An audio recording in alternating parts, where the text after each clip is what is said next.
GBet Elma, des actualités uniques, dynamiques et renversantes dans le journal TV.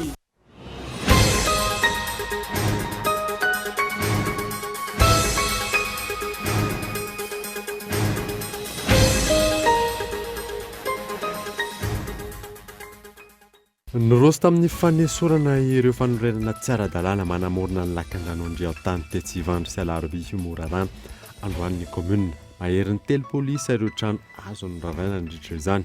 Tsy nisy kosa ny famezana fepitaona iomanana hoy ireo mponina. Ahina ivadika irivo-doza tao anatin'ny 4 ora ilay andro ratsy ao amin'ny ranomasimbe indianina raha nambarany teo anivon'ny Meteo Madagasikara. Betsaka kokoa ny rojakora ho amin'ny faritra Atsinanana sy Tambatra avaratry ny Madagasikara amin'ny ity afaran'ny herinandro ity. Misedra olana ny sehatry ny jona eto Madagasikara ONIGEM. Miaina 300 ny jona makamba teto Madagasikara amin'ny taona 2024. Olana ara-pitantanana no isan'ny mahatonga izany hoy izy ireo. Nitorika ny tsy fisian'ny fankakevitra tamin'ny sehatra tsy miankina mahakasika ny accord de pêche ihany koa izy ireo. Zava-dehibe ny fananantsika ny FOBRC pirenena etsy Tsaralalàna ho ny mpahay tantara sy ny mpikaroka. Afantarana ny tena zava-misy marina sy ny tantaran'i Madagasikara izany. Manaitra ny tompona andraikitra izy ireo ny tokony sy ny foto-dravitra sa ary-fomba sy manaraka ny fenitra entina miarina ny tantaram-pirenena. Maresaka resampy-pirenena namavana ny fepetra ara-pahasalamana entina miady ny Covid-19 any Frantsa. Isan'izany ny fanafanana ny fanerena ny fanaovana ary-vavaorina eny ivelany sy ny télétravail manomboka ny 2 febroary ho avy izao. Ny atitiny rafetra.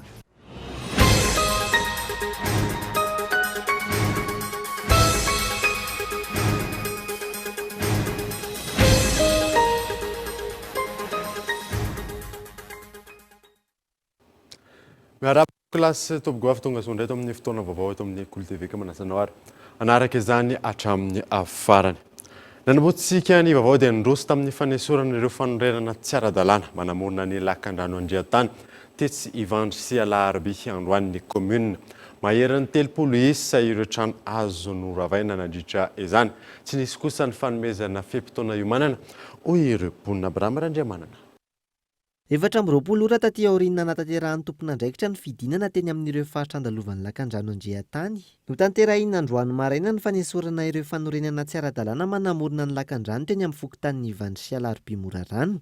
Niteraka sakana ho amin'ny fandehanan'ny rano ny fisian'ireo trano azo izay nampiana ny velaran'ny lakan-drano ka isan'ny nahatonga ny fiakaran'ny rano raha ny fanazavana. 30 eo zany izay ny isan'ny ravana trano dia ny fiompiana tamin'ny ilana iny izao fiompiana daholo ny tamin'iny.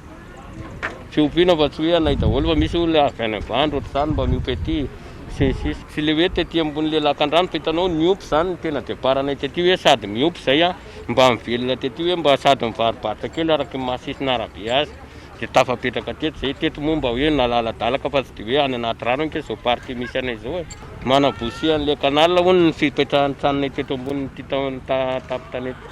Tsy maintsy tsoahana izy ny commune sy ministère zany ny tonga teto ny teny indrizy nefa raha diniana le zavatra tota tsy hitako inona manakana an'le rano. Asana rotana zany tranona rehetra misy apahan'ny ala nefa rehefa ny apahan'ny ala ny amin'io tonga dia tsisy hipetrahana tsony zay. Metal zany ambony le izy mandeha tsara le izy matrinain'ny alina zany le orana zany avo be le avo be dia mikirena tsara ny rano. Tsy nisy ny taratasy manamarina ny fisian'ireo tranon'ny orona amoron'ny lakan-drano ireo raha nambaran'ireo mponina na efa ny taonany maro aza no nipetrahan'izy ireo teny an-toerana. Ankoatra io tsy nampozina ary tsy nisy ny fepitaona nomena azy ireo hialana amin'ny fatra voakasiky ny fandravana. Hoe iza ozy nanao an'ity masy le tetepita-tesy dia nanazava hoe izay ho any nanao an'io dia niteny izy hoe ara-dalàna ve ny taratasinareo dia ozy tsy ara-dalàna aloha satria izay tsy mahita tera hoe anaovana an'izy ara-dalàna maha hoe kanal anazy. Dia asoro izy ireo dia namena taratasy izay tsy nisy mihitsy toerana nansoloana anay fa dia tonga dia niravana fotsiny dia tatavinareo solution izy amin'izay tsy mba misy ana fa tsy hitanay izy azo atao fa dia miariary zao hitanao mikorotana be zao ny tranonay zao trano azy manaika rehefa trano azy tokony tsy lalàna fa tokony mba namena fepetra izay hoe mba zao andro nareo manala an'ireo dia mba nisy ny fondranay fa zay zao na ny alianay ara tsy hitanay. Efa tamin'ny raika amin'ny fitony izay nipetraka teto tsy nisy fandrovana ohatran'izao. Zao rehefa nipotehany le izy tsy misy fikarakarana omaly dia androany dia mipotehany. Fotoana ndray aman-dreniny keto Fa tsisy taratasy. Misy taratasy ny karakara iny le ray aman-drenilay tany mizaha foana fa miandraso fa tsy mipetaka koa ny mba mangataka zany amin'le fahajerena le madinika zany le izy. Itsy ankilany, nanamafy ny teo anivon'ny kaminina fa efa nisy ny fampahafantarana mialoha ireo faritra voakasiky ny fanesorana ary toy ny fanatanterahana ny fampatsahivana sy ny fandraisana fepetra ho an'ireo ahitana ny fanorenana tsy ara-dalàna. Mbola tsy maintsy hitohy ilay izy satria mbola maro ireo trano mbola voakasika izany. Indrindra zao efa tamin'ny herintaona efa natao zao besarety izay tarainan'ny olona foana dia mbola misy trano vaovao indray mbola niorina tao entre temps. Ireo zany mbola tsy maintsy hiverenana efa nitenenina le olona efa nametrahana avertissement le olona dia tsy maintsy mbola hitohizana zany resaka fanalanan'izy ireo raha mbola tsy mandray andraikitra ny olona izay voakasika izany. Ny ampahany fotsiny narodin'ny commune dia ny ampahany le olona ihany tonga saina sy nandray andraikitra nanala ny tranony sy nanala n'ireo trano biby izay tao anatin'ny lakan-drano.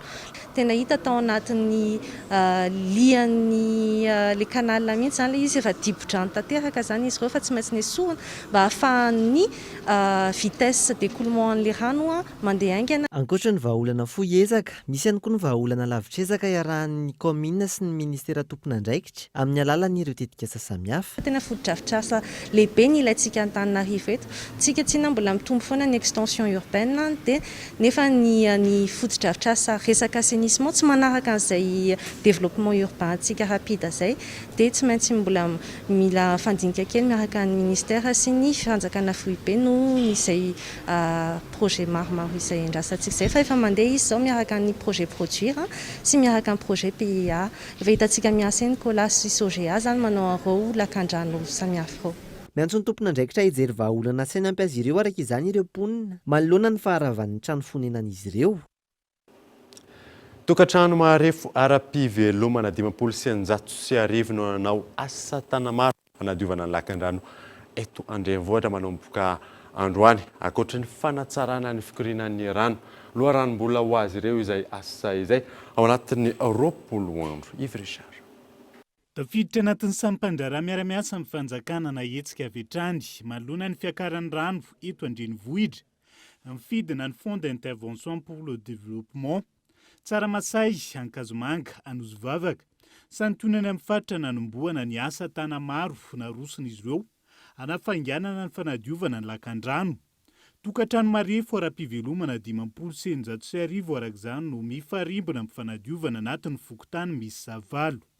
Fanadiovana ireo lakan-drano eto amin'ny faritra Akasiny eto moa zany manodidina ny 9 kilometatra eo ny halava no tanterahanay ao anatin'izay 20 andro izay 500 misy ny olona miasa isan'andro ary manodidina ny 700 isan-jaton'ireo dia olona mipetraka ao anatin'ilay site d'hébergement Letsabony. Dia miasa adiny 5 isan'andro izy ireo ary 5 ariary isan'andro. Tao aorianan'ireny oran'ireny dia nisy ny fifandrindrana asa izay nitarihan'zareo tao amin'ny BNGRC ary zareo nametaka ny laminasa ny erahana tamin'ny commune sy ny apipa nafahanay nahita ireo toerana anankivalo esanay. Ankoatra ny fanomezana asa azon'ny Tokantrano Maharefo indrindra ny Trabona vola hiatrehana ny fahasahiranana amin'izao fotoana izao. Hiantraika mivantana amin'ny fikorinan-drano ny asa ataon'izy ireo hoy ny teo anivon'ny FID. Antony mifameno ary manaraka ny toromarika avy amin'ny commune sy ny apipa ny fandrindrana ny asa eny Ankanja. Isan'izany ny fanadiovana ny lakan-drano mifandray ny canal C3 tetsy Ankazomanga androany. Zara roa le izy. Tonga dia ny asa aloha ny maramila mijery an'le toerana bouché rehetrarehetra. Ohatra hoe teto amin'ity pont double ity zao tena bouché be, tsetsina be teto dia tsy maintsy nidiovina dia afaka nidina moramora le rano. Fa amin'izay fotoana izay rehefa midina le rano dia midina manaraka ho azy koa le fako avy any ambony sy le tsikafony. Dia ny FID zany ny FID zone anankitelo eto Akasiny. Misy tonga dia manala an'le any amin'ny ambany manala ny tsetsina rehetra dia misy manaraka an'le aty amin'le zay zany le avalina lazaiko dia misy le aty amin'le amont manala an'ireo hitantsika ireo dia misy ny any anaty tanàna manala an'le any mba tsy hiditra aty anaty kanalina tsony. Tafiditra anatin'ny asa vonjovona fanaon'ny FID ny fanaovana ny tanamaro mandritra ny loza isan-tsokajiny.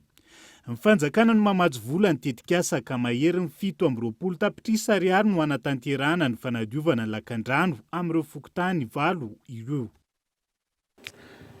Isan'ny vaovao misongadina ihany koa dia ina hivadika ho rivo-doza tao anatin'ny 4 ora ilay andro ratsy ao amin'ny ranomasimbe Andiana ranonambara tao anivon'ny Meteo Madagasikara. Ho betsaka araka izany ny rotsakorana amin'ny faritra Atsinanana sy tapany avaratry ny nosy amin'ny ity farany herinandro ity. Abraham Randriamanana. Manodidina ny 700 kilometatra miala ny faritra avaratra Atsinanana ny Sainte-Marie hatramin'ny atoandro teo no nisy ilay andro ratsy arahi-maso akaiky ao amin'ny ranomasimbe Indiana. Ranonambara teo anivon'ny Meteo Madagasikara. Andro ratsy izay vinavinaina hivadika rivo-doza ho amin'izao farany herinandro izao. Misy manoloana izany ny fampitandremana navoaka ny tompon'andraikitra ao an'ireo mponina amin'ireo faritra Atsinanana sy ny tapany avaratry ny nosy. Raha ny vinavina makasika an'io tangoron-drahona io aloha kisaka miakan-drefana izy zany hoe manatona antsika amin'ny hafainganam-pandeha 520 kilometatra isan'ora. Ato anatin'ny 420 ora izy no andrasantsika ny ivadiany ho rivo-doza. Na hivadika rivo-doza nefa izy na tsy hivadika rivo-doza dia ampiomanina ny rehetra fa itony rotsakorana betsaka eto amintsika izy io. Fiomanana manoloana izay dia iangaviana ireto distrika manaraka ireto mba anaraka ny ampiasa avy hatrany ny filazana fanairana na filazana miloko maitso mahakasika ny rivo-doza ho an'ny distrika Natalahy, ny faritra Analanjorofo ary Atsinanana. Ny mpanjopa sy ny teknika amin'ny molotsirin'ny faritra Sofia dia na Analanjorofo ary Atsinanana dia entanina mba tsy handrika intsony ianao fa ho ratsy tanteraka mihitsy ny toetriny andro. Manentana ny rehetra anaraka ny toromarika omen'ny tompon'andraikitra eny fotony ny avy eo anivon'ny Meteo. Manoloana ny andro ratsy misy ankehitriny ho fisoroana ny loza mety iseho. Ankoatra izay, vinavinaina hikorotana tanteraka ny fifamoivoizana an-dranomasina sy ny fiariana an-dranomasina manomboka any amin'ny morontsiraka Sofia mihazo an'ny Cap d'Ambre ka hatrany Mahanorona Nosy Varika raha ny fanazavana. Arak'izany dia ny fampitandremana mahakasika ny fampiasana rotsakorana amin'ny nefa distrikta ireto. Filazana miloko mena ho any Anosibeanala, Marolambo, Antanambamanapotsy, Vatomandry ary Manoro. Filazana miloko mavo kosa ho any Soanieranivongo, Vavapenina, Brigaminila, Fianarivona Atsinanana, Mananaravaratra, Maroantsetra, Sainte-Marie, Toamasina, voalohany sy faharoa, Moramanga, Antsohy, Analalava, Ambanja, Nosy-be, Ambilibe ary Mihitatra, Antsany, Antsiranana, voalohany sy faharoa. Ho any eto amin'ny faritra Analamanga manokana, andrahoana ny andro ho an'ny farany herinandro izay mety ho arahana orana malefaka raha ny vinavinan'ireo mpamantatra ny toetr'andro. Manamafy ny fahamailona sy ny fitandremana ho an'ny mponina hatrany ny tompon'andraikitra. Manoloana ireo loza mety ateraky ny fisian'ny rotsakorana mafy. Mbola mitoetra kosa ny filazana loza manambana mavo amin'ireo Lemaka-Antananarivo izay lalovan'ny renirano Ikupa sy Simamba. Araka ny tatitra izay navoaka ny Apipa ka tokony mailo hatrany ny rehetra amin'izany.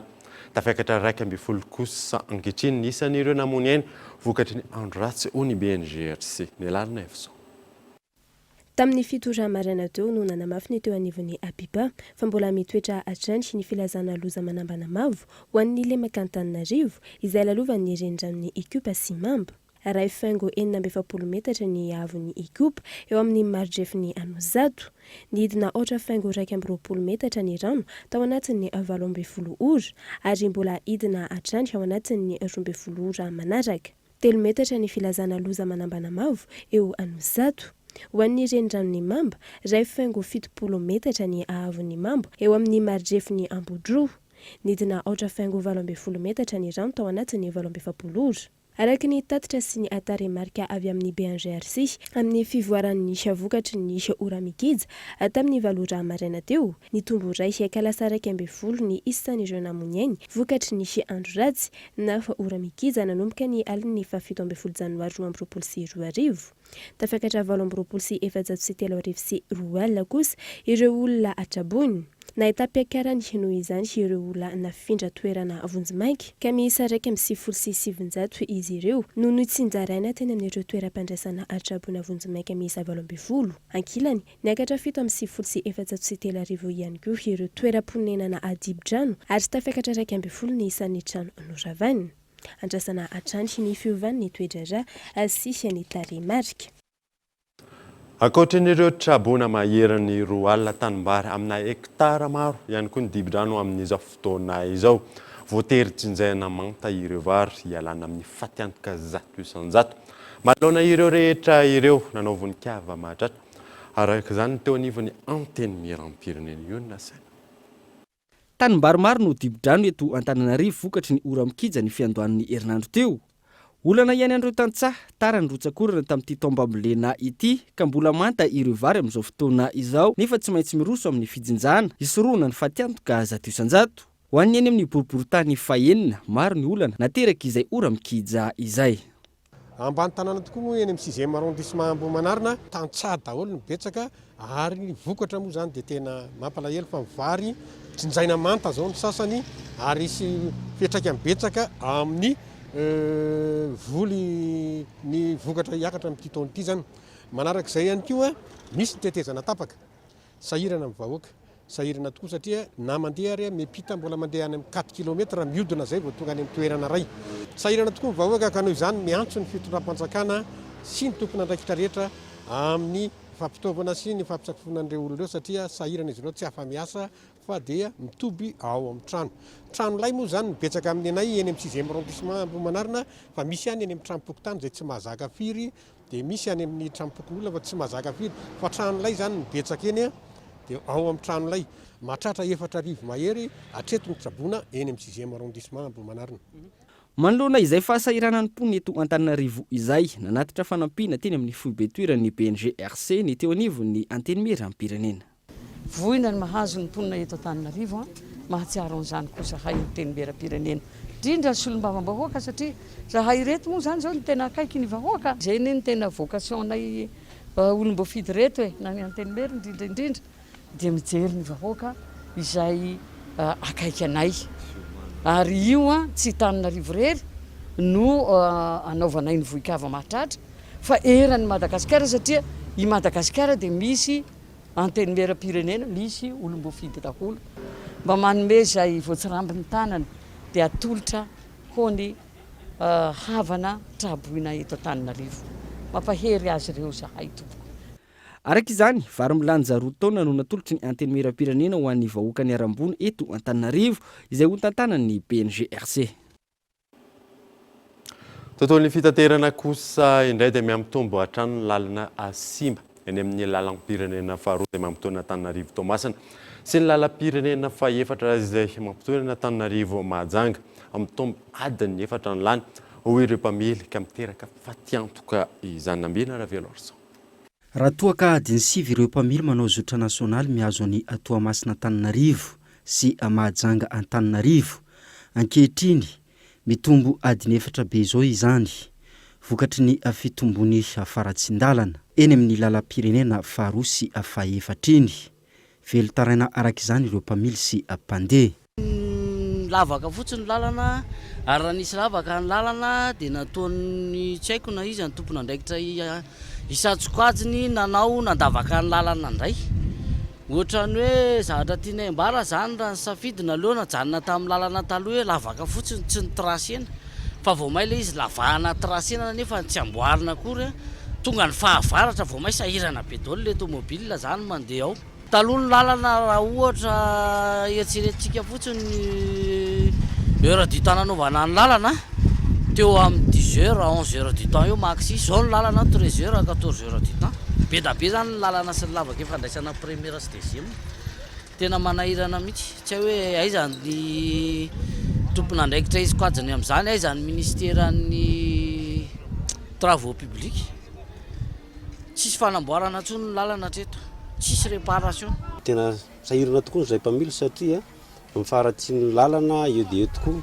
Raha taloha zay raha manao adiny 5 amin'io Antananarivo Tamatavy, zao lasa adiny 12 na adiny 13. Ny momba ny tomobile eo atrehan'izany lasa misimba ilay tomobile, ny vola azo ilay tomobile tsy mahaitsy an'ilay emprunté nefa ilaina foana ilay qualité de service, ny kalitao an'ny asa zany. mba miangavy mitondra fanjakana indrindra fa misy ny asa vaventy jerakaiky le lalana mety nareo tsy mandeha siroroty amin'le lalana fa tsy haiko hoe mety mandeha 4x4 raha dia tsy tan'le 4x4 zay andanan'ny tompona andraikitra ambony ve ilay lalana fa ny madinika foana no mizaka ny tseranena ka mba miangavy re tompoko raha azo atao mba ho jereo akaiky zay lalana izay satria mijaly le mpitatotra mijaly ny vahoaka mijaly raha ohatsy mamonjy fahorinana retsaka aretina oa raha tena faran'izay mijaly indrindra.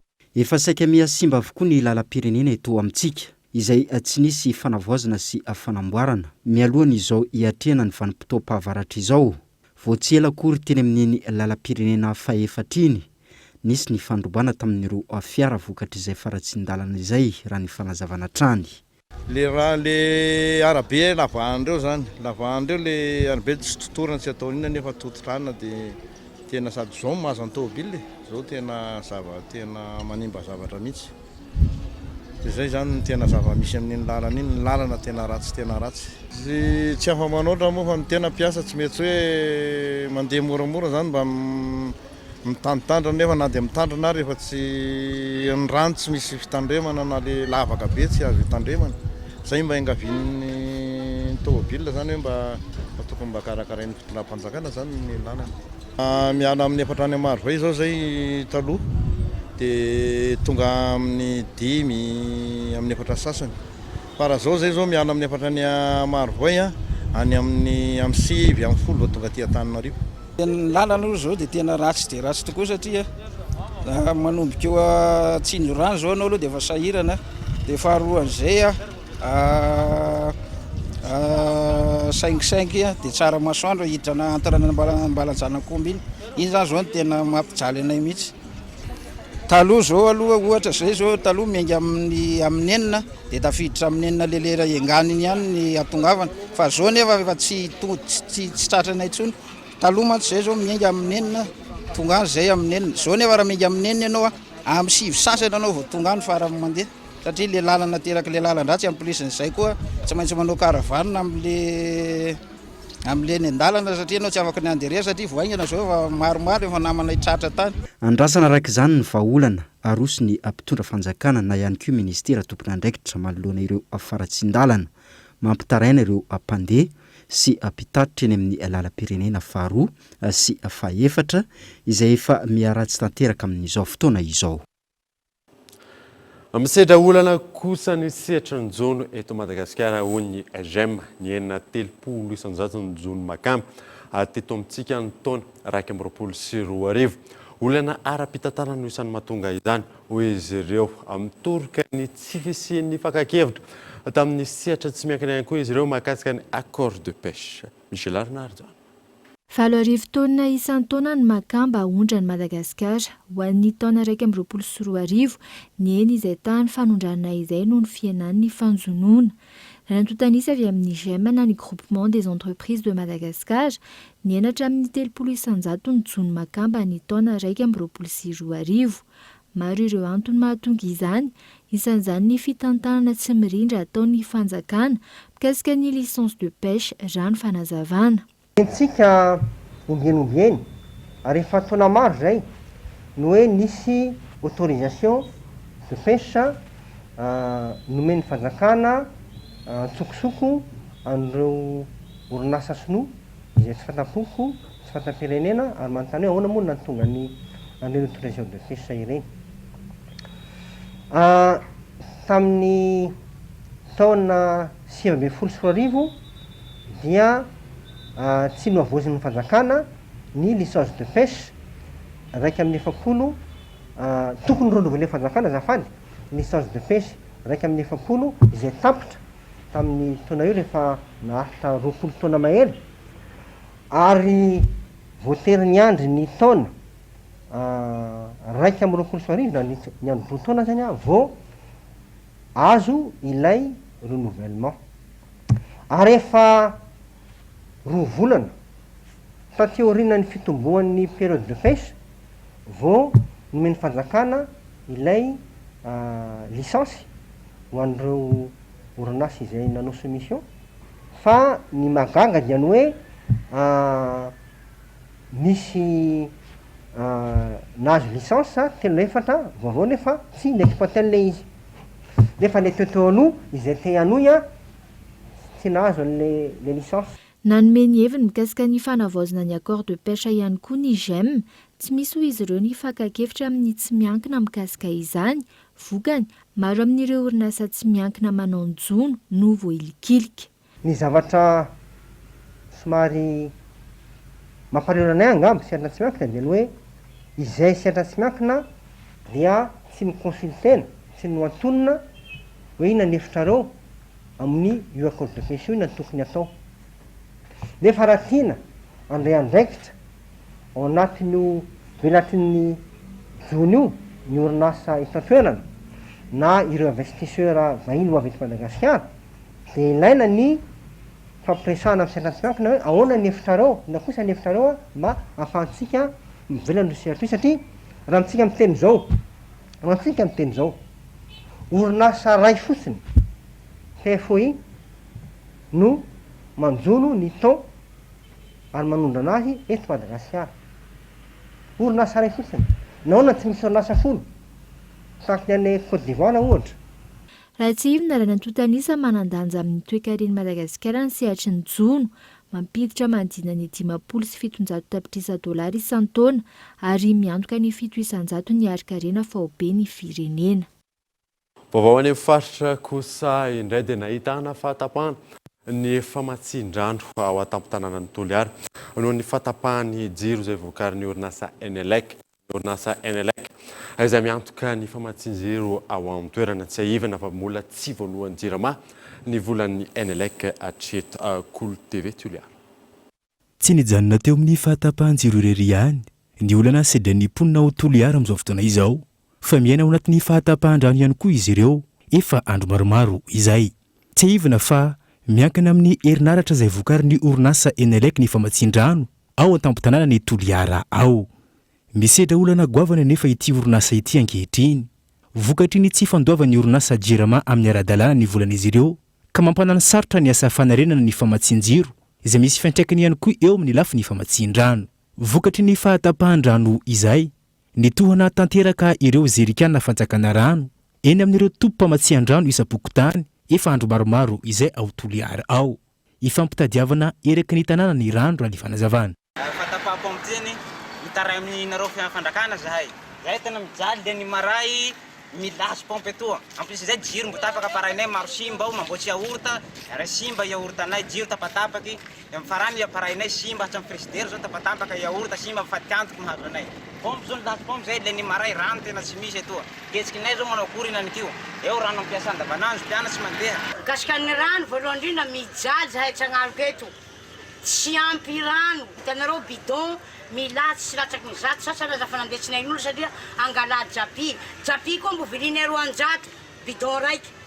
Satria ny antony dia izao, rehefa simba japy io, tompony olo mipetraka azy eo avao zany mandoa vola koa amboarana azy. Niakatsy ny faktirany jirama nefa ny jiro tapaky tsy mandeha ny rano. Ka ino moa ampandeha rano zao tsy jirama mihitsy. Ora nefa ny jirama tapaky lianin'ankaly materialinay simba iaby. Raha azo ambara amin'ny fatapahan-rano toy kenaniko zao pompe tapaky nanomboky tamimaly hariva zisky nany koa tsy mino rano zay tsy miketsiky. Ty jiro koa enaniko zao tena mitapatapaky velo maty. Mijaly zahay mba mangataka anareo tompona andraikitra na manapahefara eo hanaintana madinika teo fa mijaly. Nitranganina fahatapahan-jiro fobe ny aliny alarobia fa 20 janoary lasa teo nanomboka tamin'ny 10 alina ka hatramin'ny 2 ora tolakandro. Ankoatra ny fahatapahan-jiro izay misy tapitapo tanteraka ihany koa ankehitriny ny famatsia-drano ao Toliara ao. Lavomavao hafa kosa indray dia hoaranao aorianan'ny fampalalam-bavao avy eo ny fandarana Ankitsipo. Iresana manokana mahakasika ny telo taona ny tantanan'ny Filoha Andrajoelina.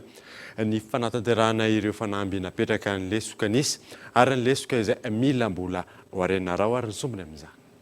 Ohatrany tadidiko tampoka moa ilay tenin'ny filoham-pirenena ny hoe tsy hanao politika antsony ako raha tsy vitako ny RN13 2019 2020 eo izy no teny an'izay amin'ny herintaona ozy izy efa 2022 tsika androany.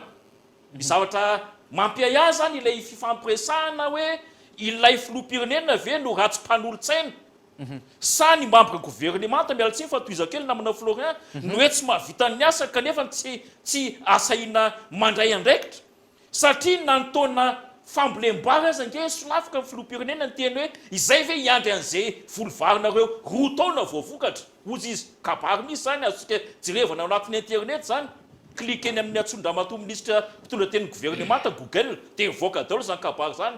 Gagany za iny mahatonga le olana amin'ny téléphérique hoe marary fony mpanotra zegny hoe hoisy zavatra tsary nisy eto Madagasikara eto Andrenivohitra marary. Ohatra ataoko manokana, analiziko manokana, tsisy olana za amin'ny téléphérique satria fandrosoana miova mandroso Madagasikara. Marary ny mpanotra raha mipetraka io na tiana na tsy tiana zany satria zava-baovao tsy tian'ireo président Rajoelina hoe mavita zavatra tsara nisy eto Madagasikara. Ya zay tsisy problème satria iny tsy misy problème zay satria mandeha ka fagnamboarana any amin'ny faritra mandeha neny any zay any tsy zay ninay any tsy téléphérique fa ohatra izy niteneniko teny fagnamboaran-dalana mbo maventy ka ne maromaro million de dollars ka ne euro na euro ne agnamboarana tala marantsehatra zany tsy vola eliela zany tahaka mazatra naraka dokavatra sika melohany diratsika ny tapany faharoa amin'ny vaovao rehefa avy ary.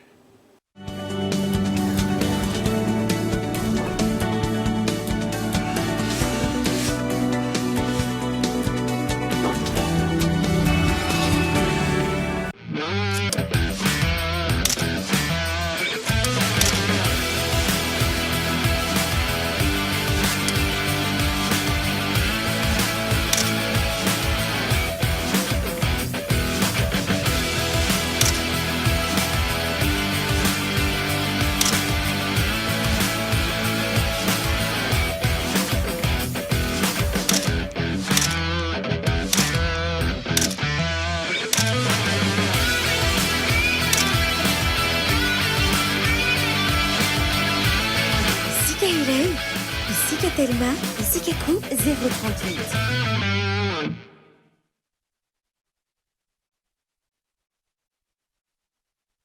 Moi, j'ai ma passion. En tant qu'étudiante, étudier à distance me permet aussi de réaliser d'autres activités. En termes de qualité ou de professionnalisme, je mise pour le CNAM. Nos diplômes sont sanctionnés par un diplôme d'État français de renommée internationale et est reconnu par la fonction publique. Maintenant, choisissez parmi nos formations et rejoignez-nous.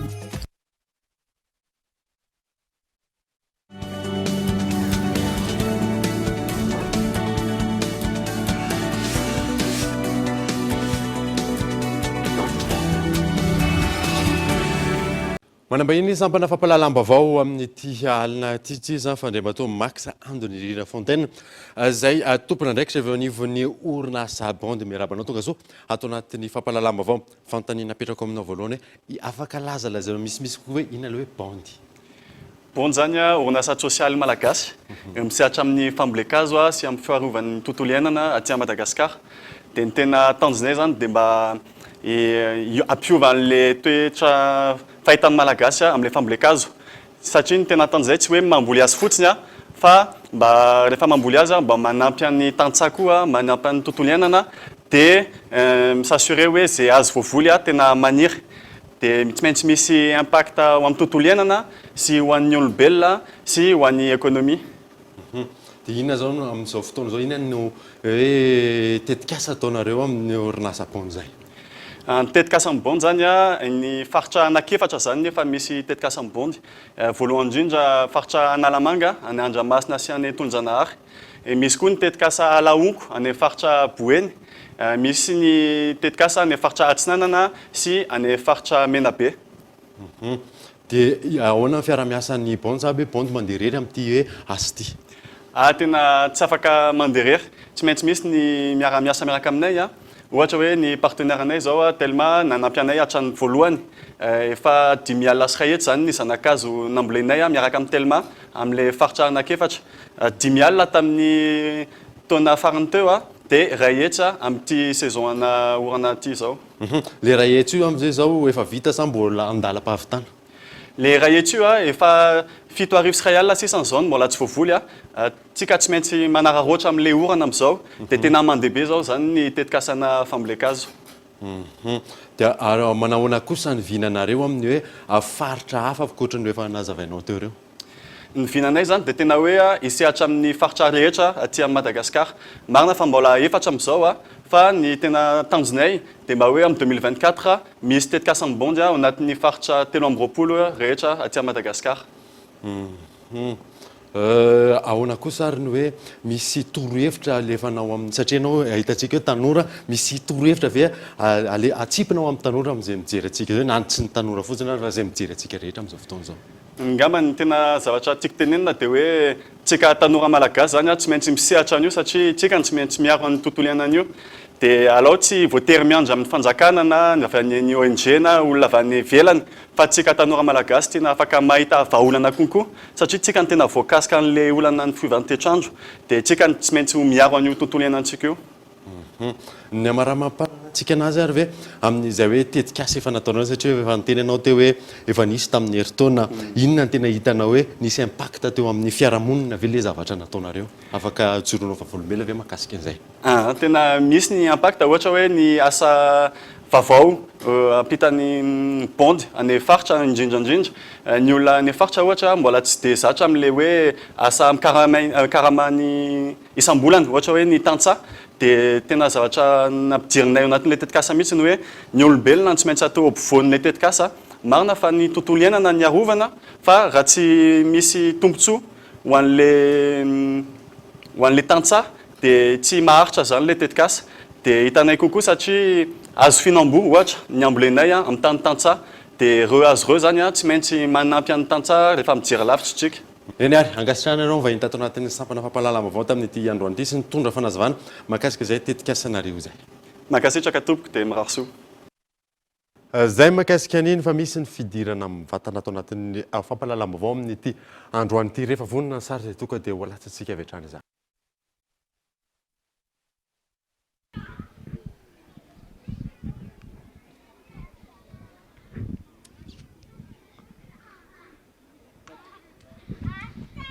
Eny ary ety amin'ny site ny misy ny traboiny ety amin'ny gymnase couvert Korondrano no misy anay amin'izao fotoana izao mampita amin'ny vantana ny zavatra misy ety an-toerana mahakasika ny zavatra misy ety Korondrano amin'izao alina izao atao anatin'ny fampahalalam-baovao.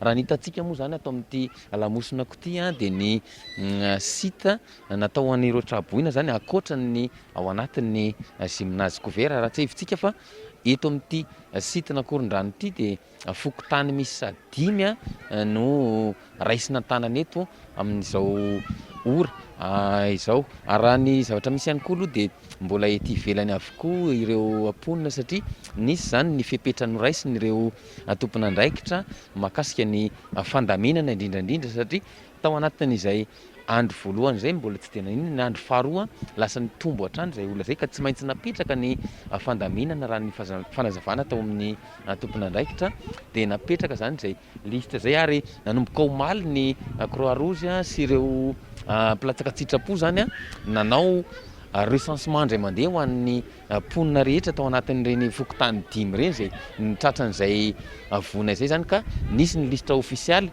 avoaka dia mandra-pizarana izay hoe badge électronique atao amin'ny tanana izay eo ihany koa ny ticket ahafahana miditra ao amin'ny site zany eo am-piandrasana izay dia natao ihany koa ny fanadiovana ny atato anatin'ny gymnase couvert natao ihany koa ny fanadiovana sy ny fanaovana désinfection an'ireto toerana fandraisana tanana ny traboina eto amin'ity Korondrano ity. Amin'ny ankapobeny moa raha ny zavatra misy amin'ny situation misy antsika ohatr'izao dia 10 andro ny nataontsika hoe état d'urgence zany amin'ny ankapobeny dia ny catastrophe kosa dia maharitra any amin'ny 3 volana any zany hoe ny misy antsika amin'izao fotoana izao dia azo lazaina fa hoe état d'urgence ihany ka io état d'urgence ihany atsika amin'izao zany le andraisana ny olona de miankina ihany koa amin'ny toetrandro satria hitantsika teo ny météo fa mbola nanambara fa mety possible ny fironan'ny rivodozaka mety mbola izany rotsakorana sy ny fiakaran-drano amin'ny faritra iva zay andeha aloha anontanytsika vetivety ny olona satria ny zavatra misy zany omaly efa niraisina ny tanana izy ireo dia efa nandray an'izay hoe toerana fipetrahana zay zany fa noho le fanadiovana sy ny fandaminana ao anatiny zany dia zay no antony mbola andrasan'ny zareo eto ivelany hatramin'izao andrasy aloha antanitsika misimisy kokoa le olona mahakasika an'izay hoe ono madama azafady afaka manontany ianao ve amin'izao moa zany ohatrany hoe omaly efa tao anatiny ve nareo omaly ohatr'izao sa mbola eto ivelany efa tao anatiny zao ino zany tena antony hoe mbola miandry eto ivelany amin'izao mbola rarahana fanafody ao anatiny ao dia mbola miandry eto ivelany aloha amin'izao ohatrany hoe ny amin'ny tombo maro ihany koa nareo ny mbola miakatra ve ny rano sa hoe le olona mihitsy no efa tsy mahay miakatra ny rano mbola miakatra foana zany mbola tsy ritsaka vao miakatra ilay izy mahay miakatra vao may ilay izy miakatra manao ana ndraiky fatanao avy madama fahitako an'izay aloha dia le ato zany mila rahana kely le fahasalamana satria maro be loatra nefa ny toe-pahasalamana zany tena mirongatra be dia io zany tena hoe ilaina le izy zay zany ny antony anasiana le site aty dia efa atao moa zay zany fa hoe le fanafody rarahana fotsiny zany dia mbola miandry an'le hoe fanafody lefilefy zany vao afaka miditra ny aty anatiny manao amin'ny akapobeany resaka fandraisana fahasalamana amin'ny akapobeany aloha dia ny sakafo aloha dia tsy normal fa satria amin'ny ray alina amin'ny roa alina vao misy sakafo atao amin'ity tsabony ity zay zany tena zavatra mampalahelo amin'ilay olona ato satria misy ny ankizy tsy misakafo dia misy ny olon-dehibe nefa tsy manana le any an-trano rano be dia nefa ny ato ohatrany hoe karazana mampifilafila mihitsy zany no tena marina fa satria amin'ny ray alina amin'ny roa alina amin'ny 12 alina zany vao misy sakafo tonga ato zay zany tena hoe tena zavatra mampalahelo ato amin'ity toerana atikatra tena zay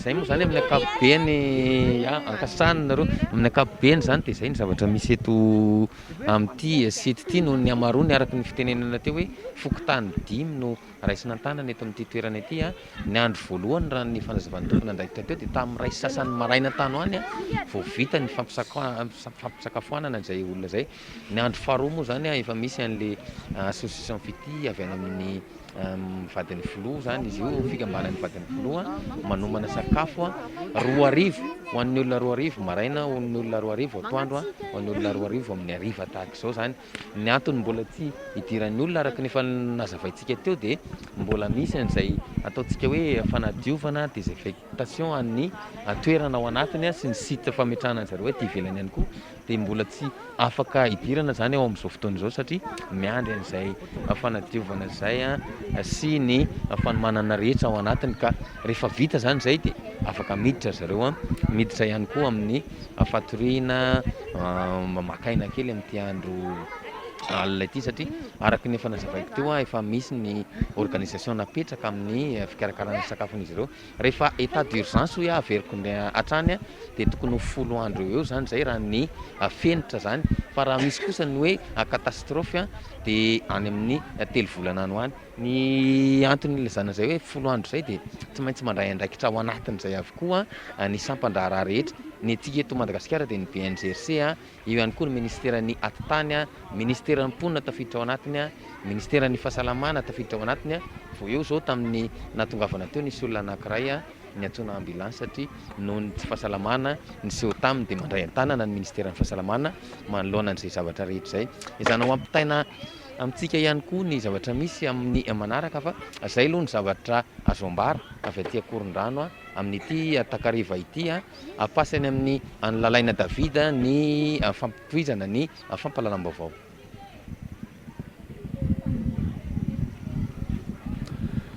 Isaorana moa gaetan Andriatsilavy sy Fabrice Todson todra tamintsika ny zavatra tsara ho fantatra teny Akorondrano teny maromaro koa teny amin'ny gymnase Akorondrano teny amin'ny faritra nisy ny Trabona noho ny afikaran-drano teto Antananarivo. Fa ny anoizatsika ny vaovao kosa indray dia zava-dehibe ny fananantsika ny foibeny arsivam-pirenena eny Tsaralalàna hoe ireo mpahay tantara sy mpikaroka ahafantarana ny zava-misy marina sy ny tantaran'i Madagasikara izany. Manahitra ny tompony andraikitra araka izany izy ireo ny tokony sy ny foto-drafitrasa ary fomba sy manaraka ny fetitra entina miaro ny tantaram-pirenena io na saina. Fitaovana iray lehibe eo am-pelantany ireo mpahay tantara sy ireo mpikaroka enti miasa sy andalinana ary anamarinana ny zava-misy tamina vanim-potoana iray ialana amin'ny onoony sy ny lovantsofina ny fananantsika ny foibeny arsivam-pirenena eny Tsaralalàna. Ankoatra ireo ahafahana manainga ny fampandrosoana ny firenena amin'ny lafiny maro ihany koa ireo antotan-kevitra ao. Tsika miteny foana be molanga, miteny foana tsika hoe tsy miroro. Dia misy fotoana hoe naka expert mihitsy moa nandeha tany hoe mijery ahoana marina ny harem-pirenena amin'iny faritra iny. Fa ao amin'ny arsiva nasional nefa misy an'izany satria tamin'ny fotoanandro fotoanjana tany io fefa nanao an'izany zavatra zany ny frantsay ary napetrany eo amin'ny arsiva. Any atsimo ohatra ny tenenina Kéré. Za ty afaka miteny aminareo fa misy étude natao tany amin'ny taona 1930 tany efa nametraka tsara hoe inona ny problema, inona ny olana any atsimo, inona ny vahaolana azo atao mba tsy hiverenana reny Kéré intsony reny. Fa indraindray le vahaolana reny zavatra reny afaka trandrahana tsara ao amin'ny arsivam-pirenena. Ary raha zay ny zavatra atao fijery koa zay ma hoe mémoire institutionnelle azy ny zavatra efa vita taloha. Saloha angamba reny nijerevana voalohany aloha, zay tsika vao mijery inona ny tsy ampy ka ho ampiana. Fa raha ohatra ka hiverina amin'ny voalohany foana na amin'ny resabola ary hitako hoe mety manahirana ihany. Satria ilain'ny rehetrarehetra io tsy ny mpahay tantara irery ny mila ny arsiva. Ny tahiry soratrela tsy ny mpahay tantara rery fa ny olona rehetrarehetra. Eny fa na dia olona ary handeha hanao asa momba ny ohatrany hoe bâtiment public, travaux publics dia afaka mandeha manao consultation ao an'izay zavatra efa momba ny bâtiment sy travaux publics taloha tany entiny miasa. Donc zany zavatra ohatrany manao diantana zany io diantana zany hoe mandroso fa na dia zany mijery ny anao rina ihany ahafahantsika zany manana repère zany tamin'ny zavatra taloha. Ireo tahirin-tsoratra sy tahirin-tsara tao anatin'ny rovana Manjakamiadana sy tany amin'ny bureau-ny Premier Ministre tetsy Andafiavaratra tamin'ny vanim-potoana nidiran'ireo mpanjanatany Frantsay teto Madagasikara no nangoniny ireo vazaha tamin'izany ka nafindra sy nampiasain'izy ireo ary notehirizana tao amin'ny arsivam-pirenena. Nampanarahan'izy ireo ny fenitra sy ny fomba fitehirizana ireo tahirin-tsoratrela ary nitomy an-dalana hatramin'izao ny fanetevenana ireo antotan-kevitra tao amin'ity ivotoerana ity. Taratasy ny fanakalozan'ny mpanjaka tamin'ireo vahiny sy ireo mpitondra tany ivelany tamin'izany fotoana. Ny fifandraisan'ireo mpanjaka tamin'ny mpiara-miasa taminy, ireo antota taratasy ny fanakalozana ny aloha sy nandritra ny fanjanahantany ary nitoy tamin'ny Repoblika Nifanesy. Ireo sarina mpanjaka sy tompon'andraikitra malagasy sy vahiny nifandimby teto amintsika sy ireo nitsidika ny Madagasikara nanomboka ny fotoana nidirany fankatsary teto amintsika ny taona 1990 no mankaty. Ny talohan'izay ireo sary tanana, gravure sy lithografie, ny microfilm sy ny sisa. Ampahany ihany ireo amin'ny loharankevitra momba ny tantaran'i Madagasikara nanomboka ny taona 1970 nanodidina ny taona 1970 hatramin'izao voarakitra sy voatahiry ao amin'ny foibeny arsivam-pirenena eny Tsaralalàna izay eo ambany fiahiny ny fiadidiana ny primature. Raha ny fanadidinana natao original fa tsy dika mitovy no maro anisa tehirizina ao an-toerana. Raha hoe raha aminahy manokana zao tamin'izaho mbola kely namaky boky hoe tantaram-pirenena zay dia mahita le raha namana hoe Andrianampoinimerina le manao ohatr'izao. Fa rehefa tao nefa nijery archive ary tamin'ny voafarany teo mihitsy ary tonga tamin'izay bokin'izay hoe ON zay dia tena hita kay fa tsy Andrianampoinimerina iny sary iny fa sary namboarin'izay raha manan-kirana zay sarin'izay atsonja raha hoe Tom Brava zay tany amin'ny Tsimo Andrefany Nosy zay tena hoe mitovy tanteraka amin'ilay ohatra mitazona lefina ohatr'izao iny tao amin'izany vezivezy tao amin'ny archive zay nanao fikaroana ohatr'izay tao nahitako an'izay zavatra zay zao ohatra anankiray zany ahafahantsika mahita hoe mitondra zava-dehibe zany. Raha mitenitsika hoe misy ohatra fomba fiteny zany hoe tamin'ny andronay vao nanomboka nanao an'izao zavatra zao ny fanjakana efa jerevana eo amin'ny archive aoka ay efa taloha misy le izy tadidiko tsara nisy candidat nakiray latsaka omeran-taninarivo izy tamin'ny fotoan'androny dia niteny hoe teto Madagasikara teto mbola tsisy plan d'urbanisme taninarivo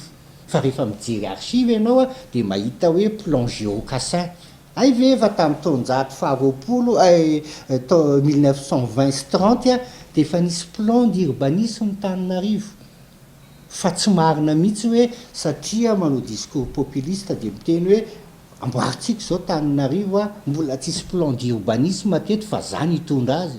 Raha ny fikarohana natao amin'ireo arsivam-pirenena any ivelany, isan'ny sahan'izy ireo ihany koa ny momba ireo mailaka ifanakalozany mpitondra fanjakana amin'ny eto an-toerana sy ny any ivelany, saingy mbola lavitra ny fanantenana ny amin'ny fanatanterahana izany eto Madagasikara, hoy ny fanenkevitra ireo mpahitatara hatrany, ary ny fiarovana sy ny fikajiana izay efa eo am-pelatanana aloha no tokony atao laharam-pameana. Io tsy mila mamorona ny fenitra vaovao isika fa efa misy fenitra iraisam-pirenena arahana ary rehefa arahana io fenitra iraisam-pirenena io dia tafiditra ao daholo ny fiarovana n'ireo taratasy, fiarovana n'ireo boky, fiarovana ireo vakoka rehetrarehetra ao amin'ny arsivam-pirenena.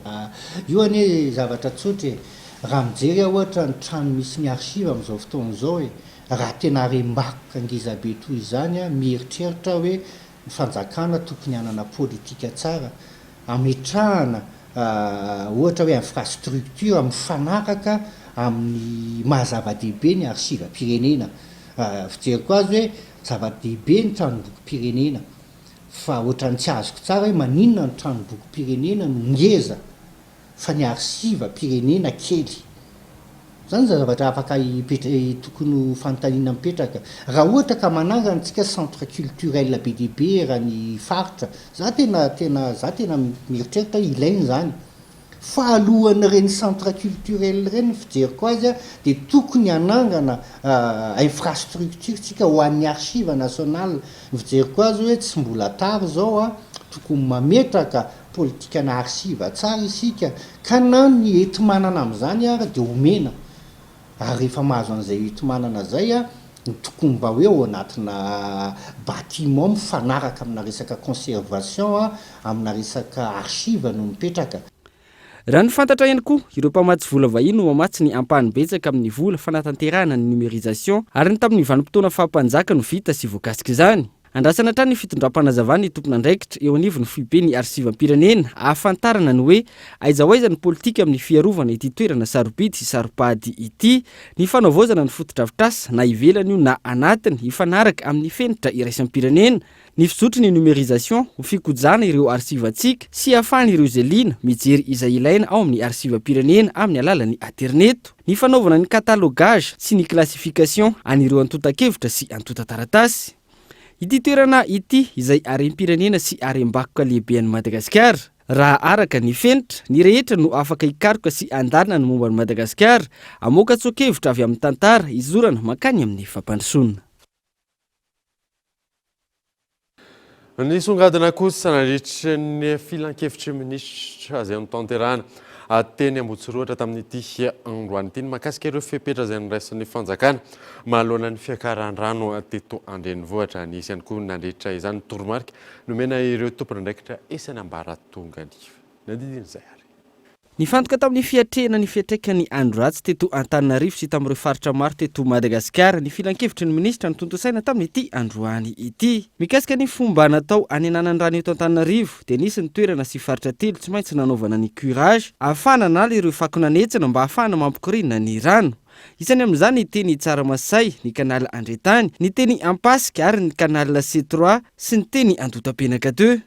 Ankoatra ireo dia nisy ihany koa ny fitrohana rano tamin'ny faritra izay nahitana tondradrano izay nataony Apipato, ny teny Ambopo sy ny teny Ambatonjara ao amin'ny commune Alasora izay nampiasana motopompe miisa roa. Ankoatra ireo ny teny Antotapenaka izay nataony sapeur pompier sy ny CPC araky ny votra tamin'ny filan-kevitry ny minisitra. Mahakasika ny fitantanana ny raharaha efa miomana amin'izao fotoana izao ny BNGRC amin'ny fanahitana ireo mponina any Analanjorofo sy Vadivavafitovinany amin'ny fiatrehany ny andro ratsy atoato. Nivoaka tamin'ity filan-kevitry ny minisitra ity ihany koa ny toromarika avy amin'ny filoham-pirenena ny amin'ny tokony isiny ny fandrindrana na ny coordination sy ny fahaiza-miomana sy mijery sahady ireo karazana asa tokony atao mialoha ny hitrangana ny trangan-javatra tahaka izao. fiomanana izay mahakasika ireo tompon'andraikitra isan-tokony ahafahana mahazo ny antotanisa sy atotam-baovao rehetra entina miatrika ny zava-mitranga ialana amin'ny fitavozavozana. Ny votra nandritra ny filan-kevitry ny minisitra ihany koa fa amafisana ny fanaovana ny karne-pokotany entina anampiana ireo mponina trapasahiranana indrindra ireo trabony araka ny toromarika ny filoham-pirenena hatrany. Tsy ho an'ny eto andrenivohitra ihany ho voakasika izany fa hafaingana ihany koa ny fanomezana izay kara-pokotany izay ho an'ireo chef-lieu de province miisa enina sy any Antsirabe. Teo amin'ny lafin'ny fampianarana efa niomanam-bolana vitsy nandray ny fepetra ahafahana miantoka ny fitohizan'ny fampianarana na ny continuité pédagogique ny ministera ny fanabeazam-pirenena. Mitotaly 10 andro izao no tsy nianarana tamin'ity taom-pianarana ity ary efa nisy ny protocole pédagogique nametrahana ora fianarana amin'ny fandimby ahafahan'ny mpianatra manohy ny fandaharana asa na ny programa tsy hatapahan'ny fianarana. Eo amin'izay setry ny fampianarana izay hatrany dia rosa amin'ny fitifirana rano sy fanafody amin'ireo efitrano fianarana ny ministera ahafahan'ny ankizy miverina mianatra. Amin'ny herinandro avy eo lavitry ny valanaretina. Isy ihany koa ny fizarana kit scolaire ataon'ny ministera ny fanabeazam-pirenena ho an'ireo mpianatra traboina mipetraka amin'ireny toerana fandraisana traboina ireny amin'izao fotoana izao. Ho an'ny eto Antananarivo manokana dia amafisana ny fanentanana ny rehetra, tsy hanary fako eny rehetra eny fa ho tompon'andraikitra. Ankoatra ny fanjakana dia tanana ihany koa irotsaka amin'ny fanadiovana ny olom-pirenena tsirairay ny fikambanana isantsokajany amin'ny alalan'ny tanamaro. Namafisana nandritran'ity filan-kevitry ny ministra ity ihany koa ny toromarika nomeny ny filoham-pirenena izay niraisana tamin'ny taona 2012 mikasika ny fiatoan'ny fanotofana tany eto Antananarivo. Voarakitra anatin'izany fa maro ireo tsy farandalana hita eo amin'ny sehatry ny fanotofana tany izay isan'ny antony iray lehibe mahatonga ny fiakaran'ny rano eto Antananarivo ny fanaovana izay remblai sauvage izay. Betsaka ankehitriny araka ny voarakitra anatin'ny filan-kevitry ny ministra hatrany zone tampon eto Antananarivo izay tsy tokony ho totofana nefa dia ahitana izay fanorenana trano izay. Eo ihany koa ireo zone inconstructible ahitana trano miorina maro. Noho ireo amafisana ny fanaraha-maso ny fanaovana audit ary ny fijerena ireny fanotofana tany ireny ho an'ny eto Antananarivo renivohitra. Ankoatra ireo dia amafisana ny fanaraha-maso ireo fanampiana sy sakafo maro samihafa atolotra ny fitondram-panjakana. Na eo azy izao andro ratsy izao nambaran'ny ministera ny varotra sy ny indostria fa ampy ny tahiry eo am-pelantanantsika amin'ireo vary sy entana ilaina amin'ny fiainana andavanandro. Tsy atahorana araka izany ny fiakaram-bidy ary mitotsy tapaka ihany koa ny famatsiana ny varitsinjo. Manoloana ireo fambolena sy tanimbary dibo-drano, isy ny vahaolana maika arosy ny fanjakana mifandraika amin'ny zava-misy eny amin'ireny tanimbary ireny amin'izao fotoana izao. Isan'ny vahaolana ho an'ireo tanimbary akaiky ny C3 sy Imambo ny fanasiana pompage na fitrohan-drano aingana eny an-toerana. Ho arahi-maso ihany koa ireo fefilo sy diga, isoroana no mety ho fahavakisany amin'izao fahavaratra izao.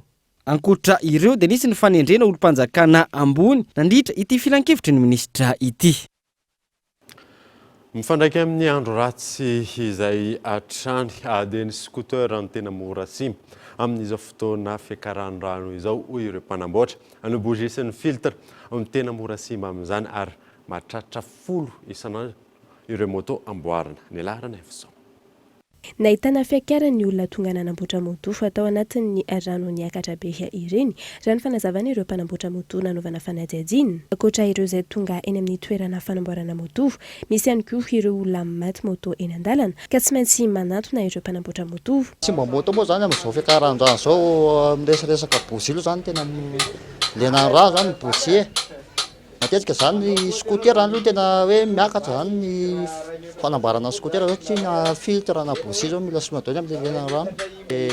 Telo isan'andro namboarina dia lasa ohatra hoe 10 ohatra zany. Solona amboarina maty tsy velona mihitsy dia tsy maintsy hoe révisena total. Zao amin'ny alina zany zay tena dépend nandalana amin'ny 6 heures mbola mandeha. Amin'ny 6 zay mbola mandeha ohatra hoe dia amboarina taminay ireny ihany ilay olona mifatranay hoe manana contact-nay ihany afaka amboarinay fa tsy hoe izay mihitsy mandehandeha ihany mananalizy. Manolo bozie zany zao bozie 10,000 dia manamboatra anazy eo 10,050,000 zany manamboatra azy. Ohatra hoe carbi zany manadio carbi ny 25 zao. Dia raha filtre moa izany tsy maintsy hoe arakaraka raha taziny le moto amin'izay zany ny kitihana filtre fa raha ohatra hoe tsy resaka bozie sy carbi fotsiny dia avasay. Ho an'ireo mpanao livraison mitondra moto, nanano sarotra ny fiakaran'ny rano amin'ny fanatanterahana ny asa hoy izy ireo. Tsy maintsy mijery lalana tsy be rano mba tsy ho simba ny moto. Rano be sady eny zavatra aloha zany simba aloha moto dia mety nde na ny lalana ara na ny fomba iasana raha zany am'izao manahirana be satria zay ale rehetra de rano be daholo zay angambany tery amin'ny devansy anazy zao tena rano be aloha fa tsy mitovy amin'ny androany fa rano be de sasasa teo de maty eo ampovoany teo aloha moto zany de simba le hitanao amin'ny ao ambany zany resaka équipement zany moa hoan'le rano io fa moto raha tsy de maninona fa ny resaka équipement hoe jirona ohatrohatry zany de simba isika fa haiko ihany manamboatra an'lisy ka ya haiko ihany manamboatra an'lisy za moa zany mahay manamboatra moto ihany fa tsy de mahay be fa mahay mikitika ny anahako. Mbola maro ny olona misafidiny andeha moto fa na eo aza ny fiakaran'ny rano sy ny filatsan'ny orana manampy amin'ny tsy fitohanan'ny fiara ihany koa ny fampiasana ny moto hoy izy ireo. Lafo mavaoafa kosa indray dia nanatanteraka fivoriana ireo tompona ndraiky ny faritra farafangana amin'ny fikojakojana ny afo-drafitrasa napetraka indrindra ny resaka lalana iarany sazy avy hatrany ireo olona mini mandika ny fepetra napetraka raha ny fanazavan'ny alarana efisondra. Faritra mamokatra sy ahitana vokatra kafisy maro any farafangana manano sarotra atranty ny famoahana ny vokatra amin'ny toerana vokatra ny alalana ratsy misaraka izany sy ny tetika sa pampandrosoana ka ny rosoana ny fanamboaran-dalana ankehitriny noho ny rotsakorana miasimba indray ireo lalana izay voavida ka misy ny fivoriana nataon'ireo tompon'andraikitra avy any amin'ny faritra farafangana amin'ny fitadiavana vahaolana amin'ny tsy asimban'ny lalana. Tokony ny lalana le fototra ka haverina amin'ny plasiny zany ny barrière fisakanana ny fivezivezena rehefa merika ny andro barrière de pluie zany de ankoatran'izay koa resy lahatra rehetrarehetra fa ho asiana fanadonana vola amin'ny alalan'ny péage amin'ny fivezivezena amin'ny lalana io. Rehefa miala ny entreprise zay nanao lalana ka amin'ny andraikitra ny garantie amin'ny lalana iny dia tsy maintsy hiverina ty amin'ny vondrom-bahoaka izy tsinjaram-pahefana ty fotony zany ny fitantanana sy fikojakojana ny lalana. Tsy misy fanavahana fa avy dia iaran'ny sasy ireo olona manjika ny lalana sy ny fepetra izay napetraka hoy ireo tompon'andraikitra any amin'ny faritra. Minia zany mandika an'le lalana mbola ampiasan'io lalana io zany amin'ny lera tokony ampiasana anazy ho an'ny 4x4 moa zany da telo lera aorian'ny kanto filasan'olana zany tsy mahazo mandeha na ny camion de 6 heures ary ny aorian'ny filasan'olona tsy mahazo mandeha ka raha misy minia zany manina mandika manimba io barrière de pluie zany de tsy maintsy raisina zany le numéro de ny tany filamina zany mangalana le tomobile de ampidirina fourrière effective zany hoe fourrière mandritra 10 andro zany le tomobile zany amin'ny toerany tsy commune navitanany leloka ary de akoho io zany akoatran'le procédure pénale zany anezena anazy any amin'ny tribunal satria misy eloka be vava zany nataony tao. Commune folo mamokatra kafe any amin'ny faritra farafangana no iarana izao fepetra izao raha ny fanazavana antoko ny famoahana ny vokatra any amin'ny faritra ny fikolokoloana ny lalana toy izao. Iverenantsika mahakasika ny fambolem-kazo dia efa vonina ireo zanakazo ambolena amin'ny ity taona 2024 ity ho an'ny orinasa fanalamanga manokana. Ankoatra ny fambolem-kazo amokatra bebe koa ny orinasa ahafahana mampidibola ary anamafy ny fiambenana sy ny fiarovana izany gaeto Andretsilavo. Ankoatra ny ministera fohy be sy ireo ratsamangaika isam-paritra isany mikarakara zanakazo sy mamboly amina velaran-tany midadasika ihany koa ny orinasa fanalamanga any fanjakana malagasy. Efa anatin'izany tsika amin'izao fotoana izao efa ity amin'ny tany zanakazo tsika io efa vonina ny reto zanakazo volena reto ary eto dia mafisiko eto hoe tsy vitan'izao pain efa hitantsika midadasika zao ny zanakazo volentsika fa efa nirofitsika tamin'ity taona 2024 ity amin'ny fanatanterahana ny karazana zavamaniry hafa raha tsy tenitsika afa-tsy ny bamboa raha tsy tenitsika afa-tsy ny polonia hybride ary io an'ny polonia hybride moa zany dia efa miroborobo fatratra izy ny fikarakarana koa amin'izao fotoana. Tao piasana ho an'ny orinasa fanalamanga ity taona 2024 ity io ny fantatra nandritra ny fidirana tamin'ny fomba ofisialy ny ireo mpiasa rehetra manerana ny faritra telo misy ny alan'ny orinasa araky ny toromarika nomena izana ny amokatra bebe kokoa eo amin'ny sehatry ny asa fampandrosoana ny orinasa sy ny fampidiram-bola ary indrindra ny fambolem-kazo amin'ny ity taona ity ho atevenina ihany koa ny fanaraha-maso ny ala. Rehetra reo zany ny tokony miaraka miray hina ahafana manao an'izany ady amin'ny fangalarana ny fananan'ny orinasy zany. Raha tsy ivona efa niroso tamin'ny fampiasana ny teknôlôjia manaraka ny toetrandro amin'ny alalan'ny GIS na ny Geographic Information System isika ho fanamafisana ny fahaiza-manao an'ireo tambazotra mpiaro ny tontolo iainana. Efa maro ihany koa ireo nahazo fiofanana mahakasika izany. Io fampiasana ny teknôlôjia manaraka ny toetrandro io no ezahana ahetsika sy hitarina ahafahana miaro ny tontolo iainana eto Madagasikara. Mahalona ny fisian'ireo vokatra fanondrana isan-karazany izay mampiavaka ny faritra Antsinanana. Nomena toromarika ireo zandary samy hanao atsaka sandavan'ny asany. Tafiditra anatin'ny fiarovana ny vahoaka sy ny fananana izany ho ny komandany zandarmeria fanampanazivana. Raha ny faritra andrefana sy ny atsimotsika dia ny resaka omby no tena betsaka any sy ny fikirakirana ny fandaminana an'izay zavatra izay. Fa raha ny aty amin'ity faritra ity kosa aty amin'ity district ity dia amin'ny famokarana an'ireo volo manokana izay mety ho antoka tsy mety fa tena antoka mihitsy ao amin'ny fampandrosoana an'ity faritra ity sy ao Madagasikara dia ny kafe zany ny jirofo ary ny vanille koa dia fa manomboka miditra ao anatin'ny fambolena io ny olona ety ary mety zany aty. Nomena baiko ny zandary satria amin'ny article premier amin'ny alinéa farany dia misy hoe miaro ny vahoaka sy ny fananany. Miaro ny famokarana zany no tena zavatra nampitaina androany famokaran'ny olona manomboka amin'ny fambolena eo amin'ny fitaizana n'ireo volo ireo ka hatrany amin'ny fanoranana azy. Dia nasiana paikady manokana mba azahoana manamora sy ahafahan'ireo olona mpamokatra ireo manao ny asany ampitoniana. Maresaka iray sampirenena kosa indray dia namavana ny fipetraram-pahasalamana entina miady ny Covid-19 any Frantsa. Isan'izany fanafoanana ny fanerena ny fanaovana arovava-orona eny ivelany sy ny télétravail manomboka ny 2 febroary ho avy izao fanadina. La mesure devient obligatoire dès lundi prochain. Raha miatra manomboka ny 4 janoary izao ny passe vaccinal ho an'ny mahery ny 12 taona mandritra ny vidina kianja, trano fisakafoana, toeram-pilanonana isan-tsokajiny ary mifandraisana fiaran-dalamby sy fiaramanidina. Misy tamin'ny fipetraram-pahasalamana ety miady ny Covid-19 any Frantsa no nifoana ny fitondram-panjakana.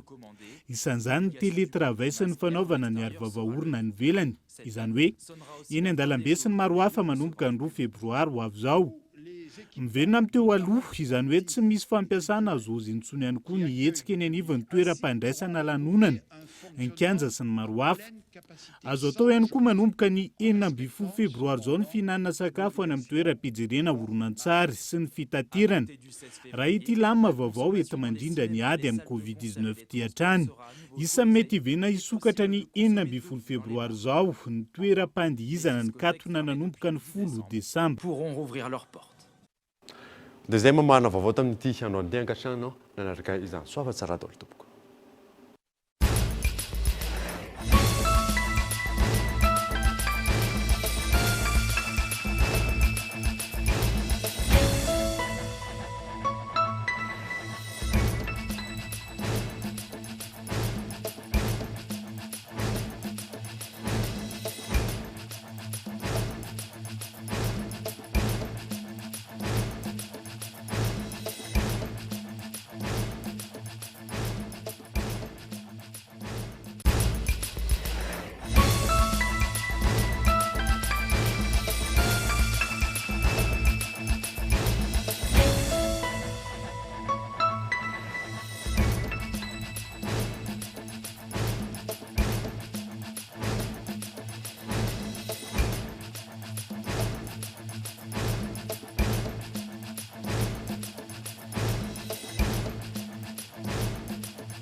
JB Telma, des actualités uniques, dynamiques et renversantes dans le journal TV.